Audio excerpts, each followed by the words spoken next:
Hi guys, so today I want to talk to you about ingredients and things inside of your makeup that can cause acne. And before I get started, this can be very tricky because people have different kinds of skin. Some skin is more sensitive, some skin is thicker, some skin is more prone to oils, whereas some is drier. So sometimes some of these ingredients will aggravate certain skin, but not other skin. So you really do have to know your skin and kind of test it out. But in general, I wanted to bring you a couple of ingredients that you may want to talk about avoiding, just so that you don't break out worse. Here's the other thing. Some of these cosmetic companies can get really tricky and spiffy with their wording. For instance, there are certain oils that when naturally derived from the earth or from plants or animals, they're fine for our skin and they won't cause breakouts.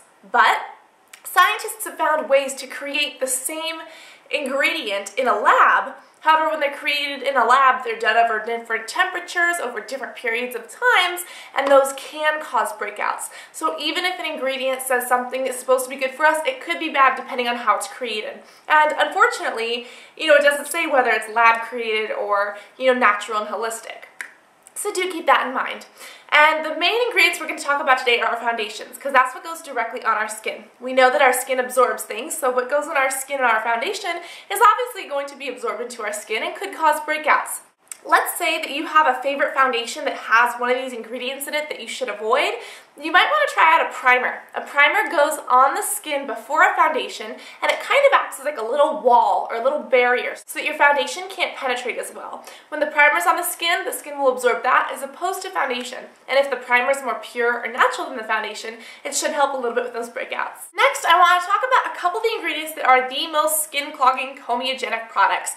Here's the other thing though. Even if a makeup is non-comedogenic and has no skin-clogging products, if it's on our skin all day, the skin can't exfoliate. The skin can't renew. So even if it's non-comedogenic, if we have it plastered on our face for 24 hours, it'll still cause breakouts because it's stopping the skin from its regular cycle. Now, I've gotten all this information from different websites and like a derm doctor online. I haven't seen this in books yet because I haven't had time to run to the library. But if you guys know of other ingredients that are going to clog makeup or clog your pores that are in makeup, or if you guys have other information, then be sure to leave them in a comment below. The first one that you should try to avoid is something called wheat germ oil. Wheat germ is something you can actually eat that's pretty darn healthy for you, but when applied to the skin, it acts a lot like sebum. Sebum is what's found naturally in our pores and can really cause breakouts. Obviously, if this is going to be in our makeup, it's going to get into our skin, and it's still going to be a breeding ground for bacteria. Because that's what our sebum is. It's like the little house that bacteria lives in. You get rid of the sebum, the house for the bacteria, it can't live there anymore. But if we have this house of kind of oil in our makeup, of course the bacteria can kind of hang out there, which is something that we don't want, because we all know that bacteria will cause the acne. Something else you should look out for is carageenan, and I don't know the details of this completely, so please excuse me if this is wrong, but I'll just kind of let you know what I think. I believe that this is something to do with seaweed or seaweed derived or extracted. I'm not exactly sure. I know a little bit about why it's comedogenic, and it kind of stops the skin from its natural process. It's supposed to slough off like that.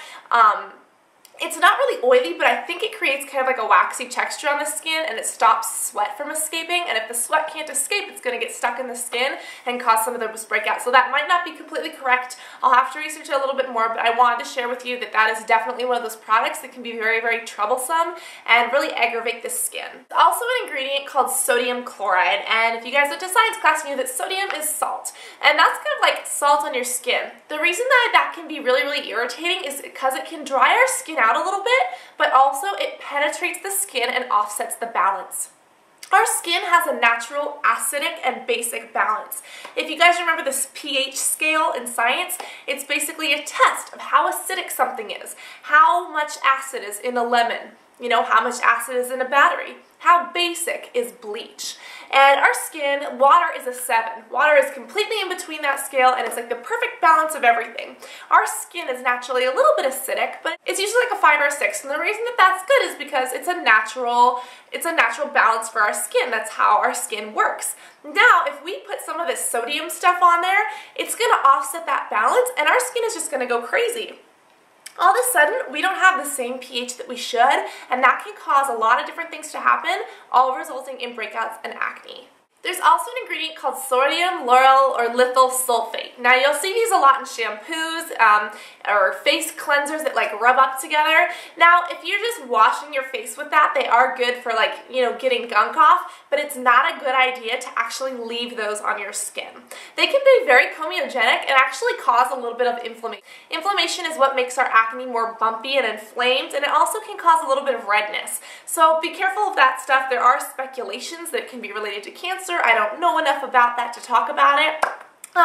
If you have that in like a wash or a cleanser and you rinse it off and use something else later, that's fine, but it's not something you want to in your makeup that you're going to leave on your skin all day. The other ingredient that can be really bad is called PEG, and there's like PEG 16, PEG 3, PEG 5. Yeah, but if it says PEG, you should kind of watch out for it. PEG is a texture that makes foundation kind of creamy, and if you look at it like in the stick, it's like, God, it's like stickier than sap. Do you guys know what sap is like? It's like gooey honey, but it's really, really sticky.